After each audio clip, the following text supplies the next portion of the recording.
ఒక్కొక్కసారండి ప్రతిదానికి మన మీదకి వచ్చేస్తాయండి. ఇప్పుడు నాకు ఒకళ్ళు మా కాంపౌండ్‌లో పేరెంట్ అని చెప్పి వెళ్ళాడు. మా బుడ్డోడిని నేను చదువుకోలేక చచ్చిపోతున్నా. రేపు వాళ్ళ ఇంటికొచ్చే చుట్టాలు మా ఇంటికి కూడా వస్తారండి. దానికోసం ఏదేదో పనికిరాని సామానంతా తీసి సదరడం మొదలుపెట్టానండి. అసలు ఈ కర్మ ఏంటో దేవుడా అనిపిస్తుందండి. మనం ఏదో ఒక ముద్ద తిని గమ్మున పడుకుందాం అనిపిస్తుందండి. టయానికి పడుకోలేము, టయానికి తినలేము. మధ్యలో ఏదో ఫంక్షన్లు అండి, ఆ ఫంక్షన్కి వాళ్ళ ఇంటికి వచ్చే వాళ్ళు మాకు కూడా తెలిసిన వాళ్ళు కంపల్సరీ మా ఇంటికి కూడా వస్తారు. దానికోసం ఈ సోఫాల్లో ఉన్న మా బుడ్డోడి బట్టలు అవన్నీ తీసి వేరే చోట పెట్టారండి.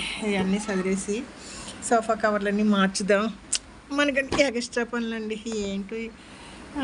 ఊరు మంగళం మీద పడిందంటండి. వాళ్ళ ఇంట్లో ఏదో ఫంక్షన్ అయితే నేను ఇల్లు చదువుకోవడం ఏంటి, తిప్పలేంట్రా దేవుడా అనిపిస్తుందండి. నాకున్నదే కొంచెం టైం అండి. ఇదో మా బుడ్డోడితో ఆ బుడ్డోడి సామానే ఇప్పుడు వరకు చదివాను, సంచులకి ఎత్తాను, బుడ్డీలన్నీ సంచులకి ఎత్తేసాను. ఇప్పుడు నాకు కొత్త సమస్య వచ్చి పడిందండి. ఏంటండి దేవుడా, ఇంకా మా అమ్మాయి బయలుదేరలేదు. బ్యాగులు ఎక్కడ ఉన్నాయి. ఇదిగో మా అమ్మ బుడ్డోడి సామాన్ ఇంకా చదువుకోలే. రేపు వాళ్ళు వచ్చేసరికంటే నేను ఇల్లు నీట్గా పెట్టుకోవాలని ఏయో చదువుతున్నానండి. ఎంత చదివినా ఇలాగే ఉంటుంది. చూడండి, ప్రతిదీ మన మీదకి వచ్చేస్తుందండి. లాస్ట్లో మనమే చేసుకోలేకుండా ఉన్నాము. ఏ చిన్న సమస్య అయినా ఎక్స్ట్రా పని అయిపోతుందండి. సోఫాని ఇటు తిప్పాలా అటు తిప్పాలా, ఇదండి.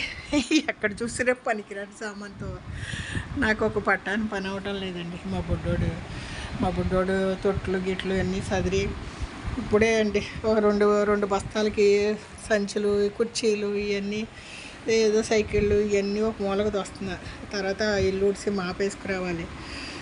నా పని అయిపోతుందండి. సాయంత్రానికి ఒళ్ళు పులిసిపోతుంది. ఇంకా రేపు చుట్టాలు వస్తారంట. వాళ్ళు మా ఇంటికి వచ్చినప్పుడు నా పని కథక్కళి అండి. ఇప్పుడు ఈ సోఫాని ఎటు తిప్పాలి, కూలర్ ఎటు పెట్టాలి, వాళ్ళు వచ్చినప్పుడు ఎక్కడ కూర్చోబెట్టాలి, టీపై తెచ్చి ఇక్కడ పెట్టాలా, దాని మీద ఉన్న చెత్త చెదారం ఎక్కడ పెట్టాలి.